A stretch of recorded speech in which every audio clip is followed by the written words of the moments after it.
Hello everyone. Mission success strategy की तरफ से आप सभी को नव वर्ष की हार्दिक शुभकामनाएं। मैं डॉक्टर मधु कटियार आप सभी को इस चैनल के माध्यम से TGT, PGT, lecturer, UGC NET, JRF, assistant professor, civil services की तैयारी इसके माध्यम से कराऊंगी। साथियों, टीजीटी परीक्षा प्रीवियस ईयर सॉल्व्ड पेपर श्रृंखला में अभी तक हमने वर्ष 2001, 2003 का पेपर सॉल्व किया था। अब आइए हम देखते हैं वर्ष 2004 का प्रश्न पत्र और देखते हैं कि इसमें किन किन प्रश्नों को पूछा गया था। इस श्रृंखला का पहला प्रश्न है, निम्नलिखित में से किसकी नियुक्ति भारत के राष्ट्रपति द्वारा नहीं की जाती है। साथियों, जैसे कि आप जानते हैं कि राष्ट्रपति राजदूत की नियुक्ति करता है, प्रधानमंत्री की नियुक्ति करता है, महान्यायवादी की नियुक्ति करता है, लेकिन अपनी कार्यपालिका शक्तियों के अंतर्गत वह उपराष्ट्रपति की नियुक्ति नहीं करता है, क्योंकि उपराष्ट्रपति का चयन लोकसभा तथा राज्यसभा के सभी सदस्यों द्वारा उसका अनुपातिक प्रतिनिधित्व प्रणाली के आधार पर होता है। आइए देखते हैं नेक्स्ट क्वेश्चन। सरकार के संघीय व्यवस्था में शक्तियां बटी होती हैं इनके बीच। सरकार के अंतर्गत जो एक संघीय व्यवस्था होती है उसमें जो शक्तियां विभाजित होती हैं वो आपकी बटी होती हैं केंद्र और इकाइयों के बीच में। इसके अंतर्गत जो है केंद्र और राज्यों के बीच शक्तियों का विभाजन कर दिया जाता है। भारतीय संविधान में जो इसका उल्लेख है वो 7वीं अनुसूची में किया गया है और किसी विवाद की स्थिति में केंद्र सरकार की ही बात प्रभावी होती है। आइए देखते हैं नेक्स्ट क्वेश्चन। हमारा नेक्स्ट प्रश्न है, एक संसदीय प्रकार की सरकार में निम्नलिखित में से कौन से वास्तविक कार्यकारी शक्तियों का उपभोग करता है। देखिए, संसदात्मक शासन व्यवस्था साथियों वह होती है जिसमें 2 प्रकार की कार्यपालिका होती हैं, एक नाम मात्र की कार्यपालिका और एक वास्तविक कार्यपालिका। भारतीय संविधान में भी हमने संसदात्मक शासन व्यवस्था अपनाई है। इसमें जो नाम मात्र की जो कार्यपालिका है वो राष्ट्रपति है और जो वास्तविक कार्यपालिका है वो प्रधानमंत्री अपने मंत्रिमंडल के साथ है। तो साथियों, इसमें जो वास्तविक शक्तियों का उपभोग है वो मंत्रिमंडल करता है। हमारा नेक्स्ट क्वेश्चन है, निम्नलिखित में से कौन भारत में एकात्मक विशेषता का समर्थन नहीं करता है। पहला ऑप्शन है भारतीय अखिल सेवाएं, जो कि एकात्मक शासन की विशेषता है। एकल नागरिकता भी एकात्मक शासन की विशेषता है और आपातकालीन प्रावधान भी एक जो है इसकी विशेषता है, लेकिन औपचारिक प्रधान के रूप में राष्ट्रपति ये एकात्मक शासन की विशेषता नहीं है। आइए देखते हैं हम नेक्स्ट क्वेश्चन। हमारा नेक्स्ट, संसदीय लोकतंत्र का अर्थ है कि संसद सार्वभौम संस्था है, पहला। दूसरा, वास्तविक कार्यपालिका उत्तरदायी होती है विधायिका के प्रति। राज्य का प्रधान लोगों द्वारा चुना जाता है। विधायिका में 2 सदन होते हैं। तो साथियों, जो संसदीय लोकतंत्र है उसमें जो कार्यपालिका होती है वो विधायिका के प्रति उत्तरदायित्व होती है। इसमें एक नाम मात्र का जबकि दूसरा वास्तविक शासनाध्यक्ष होता है और प्रधानमंत्री अपनी मंत्रिपरिषद सहित विधायिका के प्रति उत्तरदायी होता है। नेक्स्ट क्वेश्चन है कि एकात्मक राज्य कौन सा है। निम्नलिखित में से कौन एकात्मक राज्य है। आप जानते हैं कि यूएसए संघात्मक व्यवस्था वाला देश है, भारत संघात्मक व्यवस्था वाला देश है, ऑस्ट्रेलिया संघात्मक व्यवस्था वाला देश है, लेकिन यूके जिसे ब्रिटेन भी कहते हैं एकात्मक शासन व्यवस्था वाला देश है। आइए देखते हैं नेक्स्ट क्वेश्चन। भारतीय संविधान से पूछा गया है, एक विषय को समवर्ती सूची में शामिल किया जाता है तब इस पर कानून पास किया जाता है किसके द्वारा। तो देखिए, जब समवर्ती सूची में किसी विषय को सम्मिलित किया जाता है तो उस पर केंद्र और राज्य दोनों संविधान बना सकते हैं। आर्टिकल नंबर 246 में 7वीं अनुसूची का उल्लेख है, जिसके अंतर्गत जो समवर्ती सूची है वो उन पे दोनों कानून बनाएंगे, लेकिन यदि केंद्र और राज्य एक ही विषय पे कानून बनाते हैं और उनमें किसी प्रकार की विसंगति उत्पन्न होती है तो ऐसी स्थिति में राज्य द्वारा जो बनाया गया कानून है उस सीमा तक, जिस सीमा तक वो केंद्र सरकार के कानून से असंगत है, वो मान्य नहीं होगा और केंद्र का कानून मान्य होगा। आइए देखते हैं नेक्स्ट क्वेश्चन। संविधान के अनुसार भारत है एक संघीय राज्य, एकात्मक राज्य, राज्यों का संघ, अर्ध संघीय राज्य। साथियों, भारत जो है राज्यों का संघ है। आर्टिकल नंबर 1 में कहा गया है, India that is Bharat shall be the union of state. Bharat अर्थात इंडिया राज्यों का एक संघ होगा। आइए देखते हैं नेक्स्ट क्वेश्चन। नेक्स्ट प्रश्न है मूल अधिकार और मूल कर्तव्यों से रिलेटेड है। भारतीय संविधान के राज्य नीति के निर्देशक सिद्धांतों को बनाने में किस देश का सर्वाधिक प्रभाव पड़ा? साथियों, जापान, आयरलैंड, फ्रांस, रूस। तो जो हमारे राज्य के जो डायरेक्टिव प्रिंसिपल हैं वो कहाँ से हमने लिए हैं? वो लिया है आयरलैंड से। और ये आर्टिकल नंबर 36 से 51 तक इनका वर्णन किया गया है। और मूल कर्तव्यों को साथियों कहाँ से लिया गया है? सोवियत संघ से। ये भी हमें ध्यान रखना होगा। आइए देखते हैं नेक्स्ट क्वेश्चन। एक रिट का अर्थ है, रिट का अर्थ है एक व्यापारी द्वारा जारी आदेश। दूसरा है एक राजनीतिज्ञ द्वारा जारी आदेश। तीसरा है एक प्रभुसत्ता संपन्न सरकार के नाम एक ऊपर न्यायालय मोहर के अधीन जारी एक औपचारिक आदेश जो एक अधिकारी को कुछ विशिष्ट कार्यों को करने से रोकने के लिए जारी किया गया है। और भारत के राष्ट्रपति द्वारा जारी आदेश। साथियों, इसका विकल्प तीसरा सही है और बाकी सभी गलत हैं।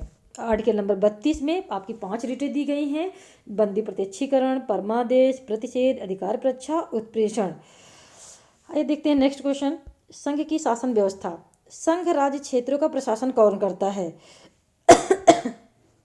पहला है राष्ट्रपति अपने द्वारा नियुक्त प्रशासकों के माध्यम से, भारत का प्रधानमंत्री, राष्ट्रपति द्वारा नियुक्त प्रशासक और भारत का महान्यायवादी। साथियों, जो संघ राज्य का प्रशासन होता है वो राष्ट्रपति अपने नियुक्त प्रशासकों के माध्यम से देखता है। नेक्स्ट क्वेश्चन है निम्नलिखित में से कौन अधिनियम कहता है कि राज्यसभा कभी विघटित नहीं की जा सकती है? इसको जरूर याद कर लीजिएगा, ये बहुत महत्वपूर्ण प्रश्न है और ये पूछा जा सकता है। तो आर्टिकल नंबर 83 के तहत ये प्रावधान किया गया कि राज्यसभा कभी विघटित नहीं की जा सकती है। आइए देखते हैं नेक्स्ट क्वेश्चन। हमारा जो नेक्स्ट क्वेश्चन है, राज्यसभा का उपाध्यक्ष उपराष्ट्रपति द्वारा मनोनीत किया जाता है, राष्ट्रपति द्वारा मनोनीत किया जाता है, राज्यसभा के सदस्यों द्वारा अपने सदस्यों के बीच में चुना जाता है, प्रधानमंत्री द्वारा मनोनीत किया जाता है। साथियों, जो राज्यसभा का जो अध्यक्ष होता है वो अपने ही सदस्यों ने के बीच से चुना जाता है। नेक्स्ट क्वेश्चन, भारत के सर्वोच्च न्यायालय के न्यायाधीशों की सेवानिवृत्ति आयु कितनी है? तो आर्टिकल नंबर 124 के अंतर्गत जो सर्वोच्च न्यायालय के गठन का प्रावधान किया गया है और जिसके अंतर्गत सुप्रीम कोर्ट के जो जजों की रिटायरमेंट जो एज है वो है 65 वर्ष। आइए देखते हैं नेक्स्ट क्वेश्चन। सर्वोच्च न्यायालय के न्यायाधीशों को पद शपथ किसके द्वारा दिलाई जाती है? राष्ट्रपति, उपराष्ट्रपति, लोकसभा अध्यक्ष, कानून मंत्री। तो जो सर्वोच्च न्यायालय के जो न्यायाधीश होते हैं उनको शपथ जो है राष्ट्रपति दिलाता है। आइए देखते हैं नेक्स्ट क्वेश्चन।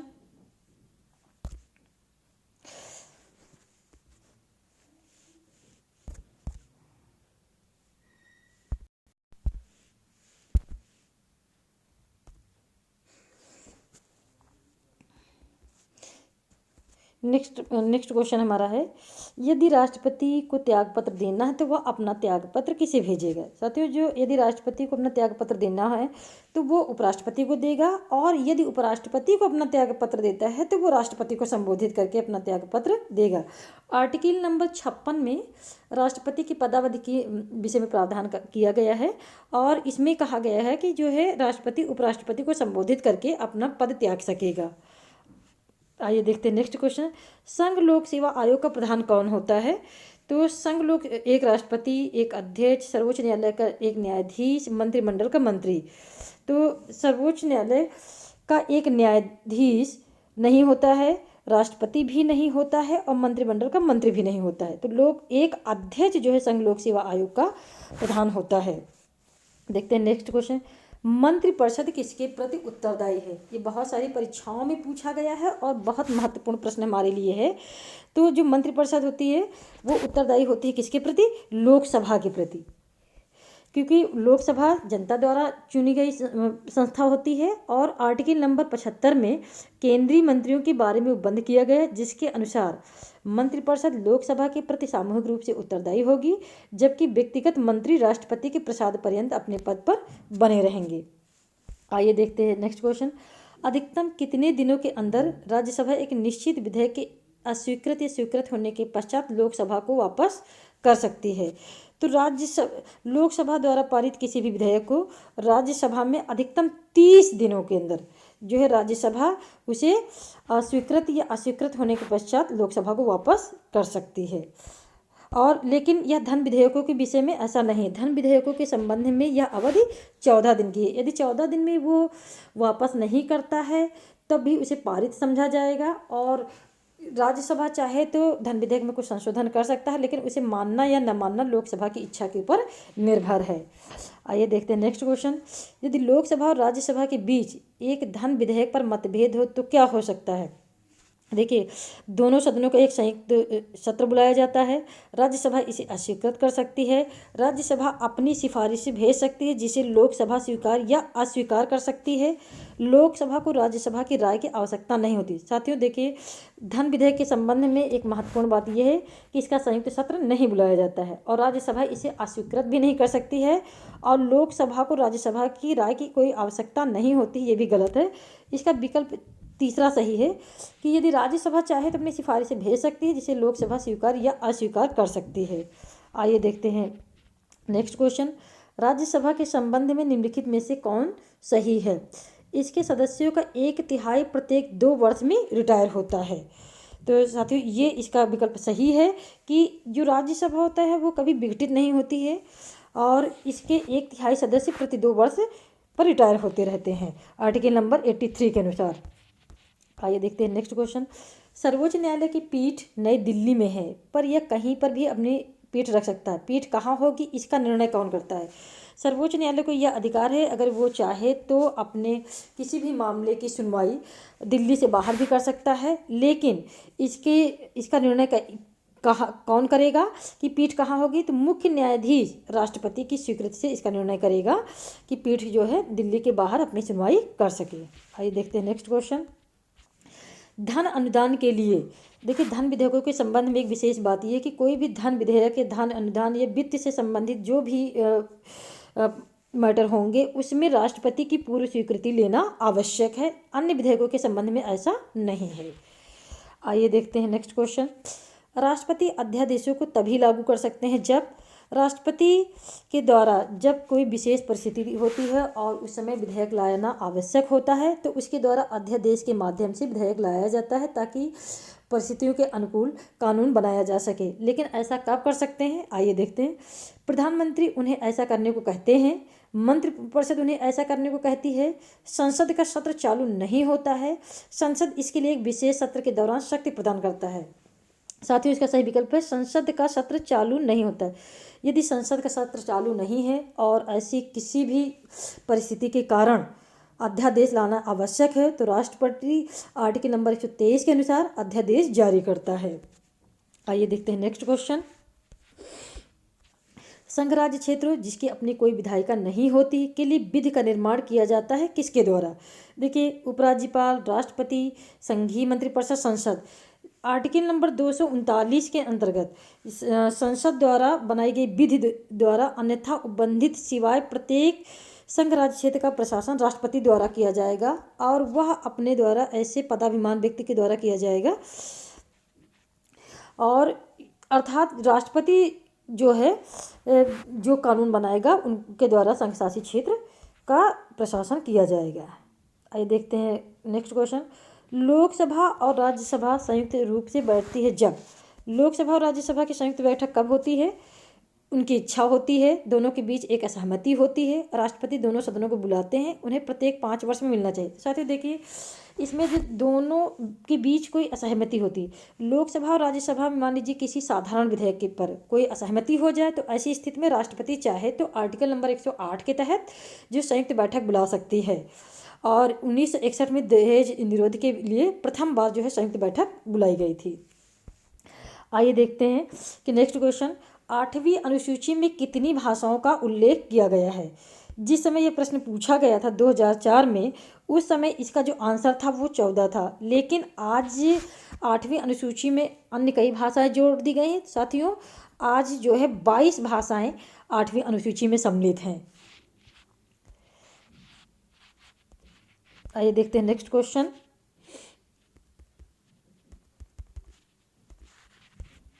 अब अपना नेक्स्ट क्वेश्चन है, किन दो भाषाओं का उपयोग भारत के किसी भी हिस्से में भाषाओं के रूप में नहीं होता है? सिंधी और संस्कृत, सिंधी और अंग्रेजी, पंजाबी और उर्दू, तमिल और कश्मीरी। तो साथियों सिंधी और संस्कृत जो है ये दो भाषाएं ऐसी हैं जिनका जो है भारत के किसी भी हिस्से में उपयोग नहीं होता है। नेक्स्ट क्वेश्चन है, भारत का राष्ट्रपति एक संसद सदस्य नहीं होता है क्योंकि उसे अपने कार्यालय की गरिमा को कायम रखना है, उसे यह देखना कि वह निष्पक्ष रहे, वह सरकार के अधीन एक लाभदायक पद धारण करता है, वह यह नहीं बनना चाहता। साथियों तो पहला इसका दूसरा विकल्प सही है कि उसे यह देखना है कि वह निष्पक्ष रहे। राष्ट्रपति की भूमिका बहुत महत्वपूर्ण होती है और आर्टिकल नंबर 79 के अनुसार संघ के लिए एक राष्ट्र संसद होगी जो राष्ट्रपति लोकसभा और राज्यसभा से मिलकर बनती है, लेकिन राष्ट्रपति संसद का सदस्य नहीं होता है ताकि वो निष्पक्ष बना रहे। आइए देखते हैं नेक्स्ट क्वेश्चन, राष्ट्रपति द्वारा जारी एक अध्यादेश संसद के पुनः जुटने के बाद कितने दिन तक प्रभावित रहेगा?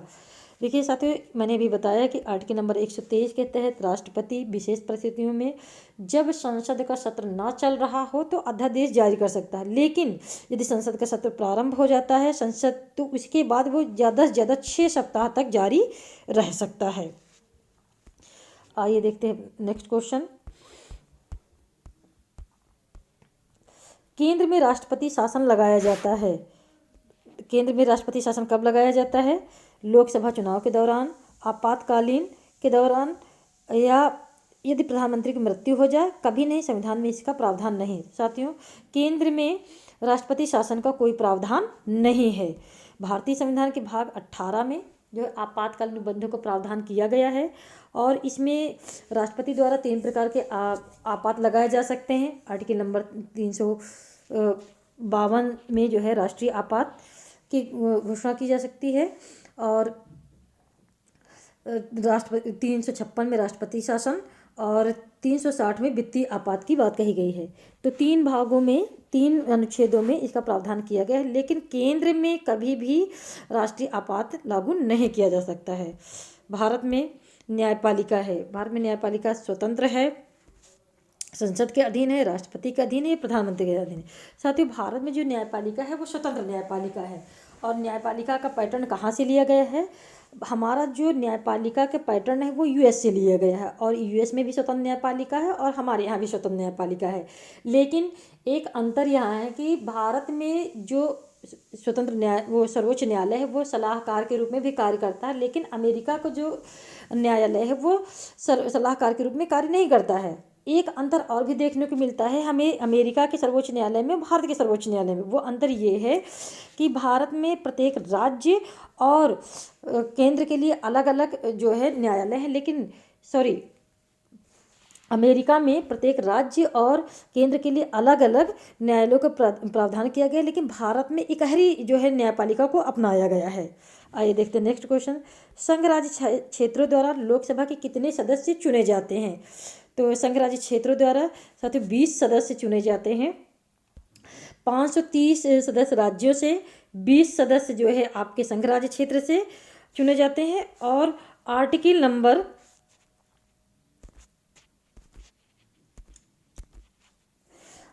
नंबर जो है 331 के तहत एंग्लो इंडियन चुने जाते थे, लेकिन अब इसे समाप्त कर दिया गया। अर्थात जो पहले 2 सदस्य एंग्लो इंडियन चुने जाते थे अब वो नहीं चुने जाएंगे। और इस समय वर्तमान लोकसभा के सदस्यों की संख्या 45 है, लेकिन आगे आने वाले समय में इसकी संख्या 543 रह जाएगी। नेक्स्ट क्वेश्चन है, राष्ट्रपति शासन के लिए संसद का अनुमोदन कितनी अवधि के भीतर प्राप्त किया जाना चाहिए? तो वो 1 माह के भीतर प्राप्त किया जाना चाहिए आर्टिकल नंबर 252 के तहत। नेक्स्ट क्वेश्चन है, लोकसभा में दिए गए सभी भाषण और अभिव्यक्तियाँ किसे संबोधित की जाती हैं? तो लोकसभा में जितने भी भाषण है या जो है उद्बोधन है वो सभी लोकसभा के अध्यक्ष के नाम से की जाती हैं। प्रिसाइडिंग ऑफिसर जो भी होगा उस समय, जो भी उसके सदन की अध्यक्षता कर रहा होगा उसी के नाम संबोधित होगा। यदि राज्यसभा में है तो राज्य के पीठासीन अधिकारी, अगर लोकसभा में है तो लोकसभा के पीठासीन अधिकारी को संबोधित किया जाएगा। आइए देखते हैं नेक्स्ट क्वेश्चन, भारत के राष्ट्रपति द्वारा नियुक्त मुख्य चुनाव आयुक्त को संविधान में दी गई विशेष प्रक्रिया का पालन किए जाए बगैर नहीं हटाया जा सकता है। यह प्रक्रिया वही है जो इनको हटाने के लिए अपनाई जाती है। सर्वोच्च न्यायालय के न्यायाधीश, राष्ट्रपति, उपराष्ट्रपति और संघ लोक सेवा आयोग के अध्यक्ष। तो साथियों, जो चुनाव आयुक्त होता है, मुख्य चुनाव आयुक्त के लिए, सर्वोच्च न्यायालय के न्यायाधीश के लिए जो प्रक्रिया अपनाई जाती है वही प्रक्रिया जो है मुख्य निर्वाचन आयुक्त के लिए भी अपनाई जाती है। आइए देखते हैं अपना नेक्स्ट क्वेश्चन। एक राज्य की विधानसभा और विधान परिषद के संयुक्त सत्र का सभापतित्व कौन करता है?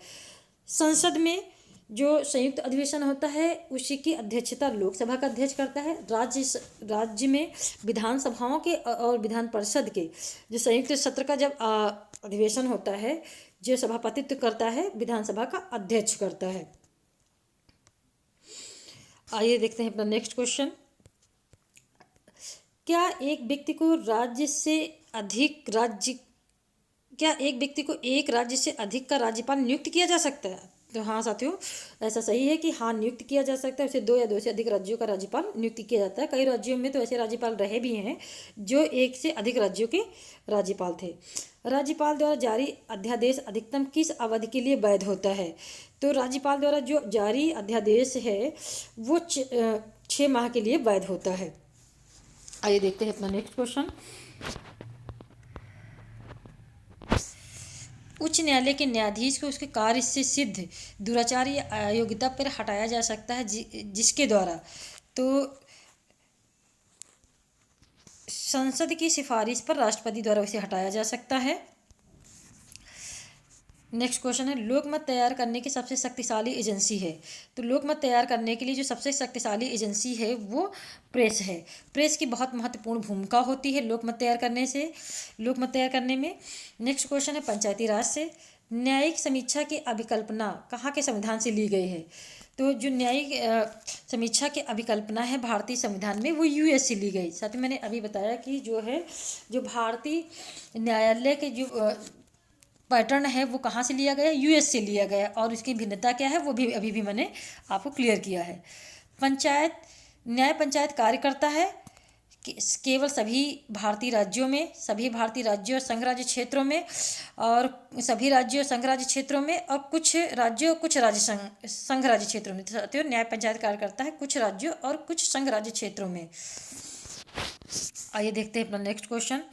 निम्नलिखित में से किस चीज़ पे कर लगाने के लिए नगर निगम को अधिकार नहीं होता है?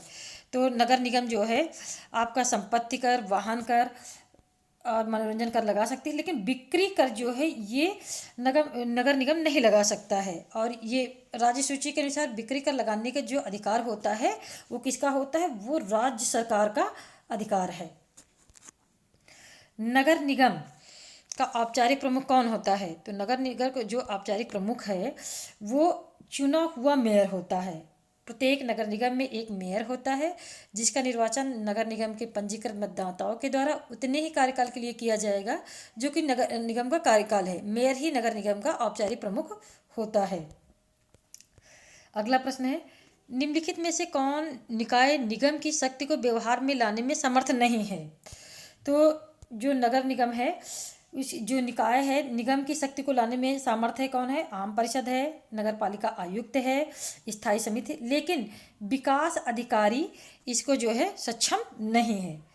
पंचायती राज आता है किसके अंतर्गत? तो पंचायती राज जो विषय है वो ना तो संघ सूची में है, ना समवर्ती सूची में है, और ना अवशिष्ट सूची में है। ये आता है राज्य सूची में। और भारत में पंचायती राज कब शुरू हुआ था? पंचायती राज जो है 2 अक्टूबर 1959 को राजस्थान और आंध्र प्रदेश में शुरू किया गया था, और इसे संवैधानिक दर्जा 24 अप्रैल 1993 को राष्ट्रपति के हस्ताक्षर होने के बाद मिला था 73वें संविधान संशोधन के द्वारा। और इस प्रकार पंचायती राज राज्य सूची का विषय है। आइए देखते हैं नेक्स्ट क्वेश्चन। निम्नलिखित में से कौन पंचायती राज की स्थानीय स्व सरकार की 3 स्तरीय संरचना का एक संगठक नहीं है? तो ग्राम स्तर पे पंचायत होती है, जिला स्तर पे भी होती है, और क्षेत्र स्तर पे भी होती है, लेकिन प्रखंड स्तर पे पंचायत जो है नहीं होती है। सर्वप्रथम अभी मैंने बताया कि बलवंत राय मेहता की समिति की सिफारिश के आधार पर जो है 1959 पे त्रिस्तरीय पंचायती राज व्यवस्था को अपनाया गया था, जिसके अंदर ग्राम स्तर, ब्लॉक स्तर और जिला स्तर पे जिला परिषद का गठन होता है, लेकिन प्रखंड स्तर पे इसका गठन नहीं होता है। आइए देखते हैं नेक्स्ट क्वेश्चन। नेक्स्ट क्वेश्चन, सामान्यतः ग्राम पंचायत उत्तरदायी नहीं होती है, इसके लिए। तो जो ग्राम पंचायतें होती हैं वो ग्राम की सड़कों और तालाबों का निर्माण कराती हैं, इसके लिए उत्तरदायी हैं। स्वच्छता और प्रसूति और बाल कल्याण के लिए भी उत्तरदायी होती हैं। कृषि उत्पादन के लिए भी उत्तरदायी, लेकिन कृषकों को वित्त देने के लिए उत्तरदायी नहीं होती हैं। और एक महत्वपूर्ण प्रश्न जो अक्सर पूछा जाता है कि 73वें संविधान संशोधन के तहत जो है पंचायतों को वित्त बनाने के लिए जो शक्ति प्रदान की गई है, उसके अंतर्गत कितने विषय हैं? तो साथियों, उसके अंतर्गत 29 विषय हैं। 29 विषयों पे पंचायत राज कानून बना सकती है। नेक्स्ट क्वेश्चन है, निम्नलिखित में से कौन द्विदल पद्धति का एक लाभ नहीं है? स्थायित्व इसका लाभ है, पूर्वानुमेय ये भी लाभ है, लेकिन निर्वाचक की संसद का सरलीकरण ये द्विदल पद्धति का लाभ नहीं है। समाज का मत ठीक ढंग से प्रतिबिंबित होना ये भी इसका लाभ है। आइए देखते हैं नेक्स्ट क्वेश्चन। निम्नलिखित में से कौन एक राजनीतिक दल का एक अनिवार्य कार्यकलाप नहीं है? तो जो राजनीतिक दल रहते हैं उनका कार्यकलाप है बैठकें आयोजित कराते हैं, समाचार पत्र प्रकाशित करते हैं, पोस्टर, पर्चा और अन्य राजनीतिक साहित्य निकलवाते हैं, लेकिन जुलूस निकालना राजनीतिक दलों का कार्य नहीं होता है। वैसे तो जो राजनीतिक दल हैं उनके दो महत्वपूर्ण कार्य होते हैं, एक तो जनता में अपने सिद्धांत और नीति का प्रचार प्रसार करना, दूसरा चुनाव लड़ना और चुनाव के माध्यम से सत्ता प्राप्त करके शासन करना। ब्राइस के अनुसार प्रत्येक दल की सफलता के लिए 4 बातें आवश्यक हैं, उनमें समाचार पत्र प्रकाशित करना आवश्यक नहीं है। इसको याद कर लीजिएगा, ब्राइस ने क्या कहा था कि समाचार पत्र प्रकाशित करना उसमें आवश्यक नहीं है। ये प्रश्न पूछा जा सकता है कि किसके अनुसार समाचार पत्र प्रकाशित करना राजनीतिक दल का कार्य नहीं है, तो ब्राइस है। आइए देखते हैं नेक्स्ट में, भारत में एक राजनीतिक दल को मान्यता प्रदान की जाती है किसके द्वारा? चुनाव आयोग के द्वारा, उच्चतम न्यायालय के द्वारा, संसद द्वारा, राष्ट्रपति के द्वारा।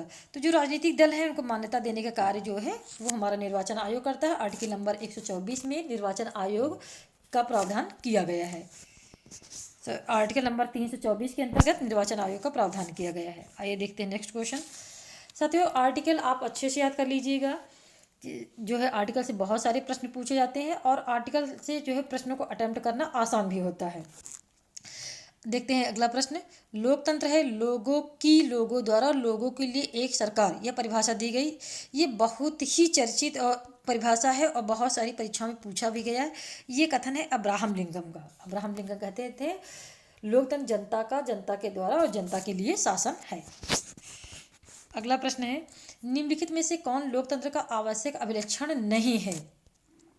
तो न्यायपालिका जवाबदेह होती है, न्यायपालिका स्वतंत्र होती है, प्रेस स्वतंत्र होता है, सार्वजनिक राय प्रकट करने की स्वतंत्रता होती है। तो देखिए, न्यायपालिका जवाबदेह होती है विधायक के प्रति, ये जो है लोकतंत्र का आवश्यक लक्षण नहीं है। जबकि न्यायपालिका स्वतंत्र होती है, ये भी लोकतंत्र का आवश्यक अभिलक्षण है। प्रेस स्वतंत्र है, ये भी आवश्यक लक्षण है। और जो सार्वजनिक राय प्रकट करती है, ये भी आवश्यक लक्षण है। तो जो हमारा चूँकि प्रश्न में ये पूछा गया कि आवश्यक अभिलक्षण नहीं है, तो इसलिए हमारा जो उत्तर है वो न्यायपालिका जवाबदेह होती है विधायिका के प्रति। निम्नलिखित में से कौन घोषणा पत्र की श्रेष्ठ परिभाषा है? तो घोषणा पत्र की श्रेष्ठ परिभाषा किसके द्वारा जानी जाती है? पार्टी संविधान द्वारा, सरकारी प्रतिबद्धता द्वारा, राजनीतिक दल की प्रतिबद्धता द्वारा, अभियान द्वारा। देखिए, सार्वजनिक रूप से अपने सिद्धांतों, इरादों, नीति एवं नियत को प्रकट करना घोषणा पत्र कहलाता है, जिसे हम मैनिफेस्टो कहते हैं। तो ये एक राजनीतिक दल के प्रति प्रतिबद्धता को दर्शाता है। सुरक्षा परिषद के स्थायी सदस्यों की संख्या है। साथियों, सुरक्षा परिषद के स्थायी सदस्यों की संख्या 5 है और इसके अस्थायी सदस्यों की संख्या 10 है।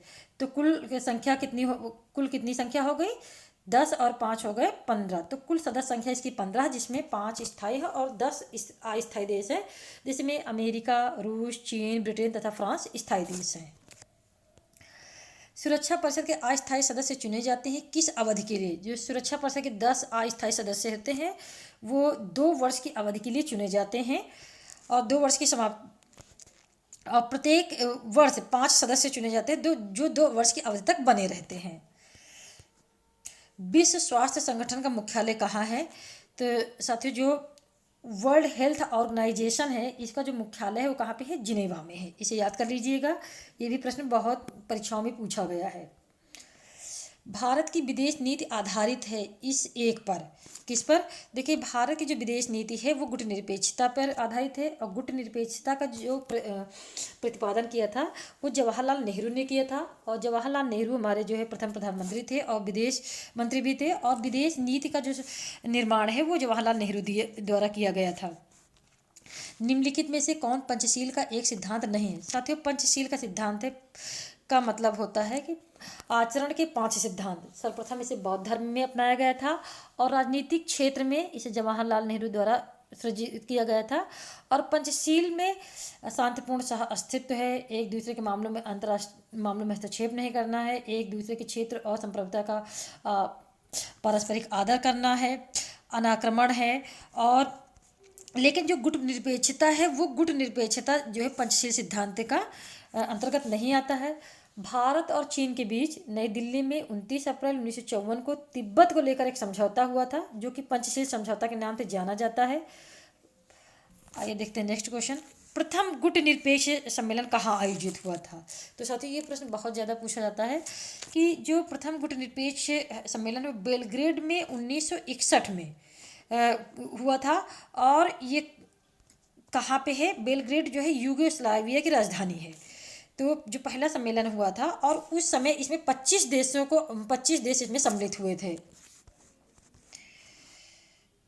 सबसे पहले किसने भारत के लिए एक संविधान का सुझाव दिया था? तो महात्मा गांधी ने 1922 में भारतीय संविधान भारतीयों के द्वारा निर्मित होगा, ये जो है उनके द्वारा प्रकट किया गया था। तो इस प्रकार महात्मा गांधी पहले व्यक्ति हैं जिन्होंने कहा था कि भारत के लिए एक संविधान जो है भारतीयों द्वारा निर्मित होगा। संयुक्त राष्ट्र संघ की महासभा की बैठकें होती हैं। जो संयुक्त राष्ट्र संघ की महासभा की जो बैठकें हैं वो 1 वर्ष में 1 बार होती हैं। महासभा संयुक्त राष्ट्र संघ के सब प्रमुख अंगों में है, और यह एक अकेली संस्था है जिसमें संयुक्त राष्ट्र संघ के सभी राष्ट्रों के प्रतिनिधि होते हैं। और इसका जो है वार्षिक अधिवेशन न्यूयॉर्क जो है, जो कि मुख्यालय भी है, वहाँ पर 1 बार होता है वर्ष भर में। आइए देखते हैं नेक्स्ट क्वेश्चन। साथियों, ये इस सीरीज का अंतिम प्रश्न था। तो आज हमने टीजीटी के अंतर्गत 63 प्रश्नों को सॉल्व किया है, और इन्हें आप बार बार दोहरा लीजिएगा ताकि इससे अगर कोई प्रश्न आए तो वो गलत ना हो। और हमारा वीडियो कैसा लगा इसे लाइक कीजिए, शेयर कीजिए, और हमारे चैनल को सब्सक्राइब कीजिए। धन्यवाद।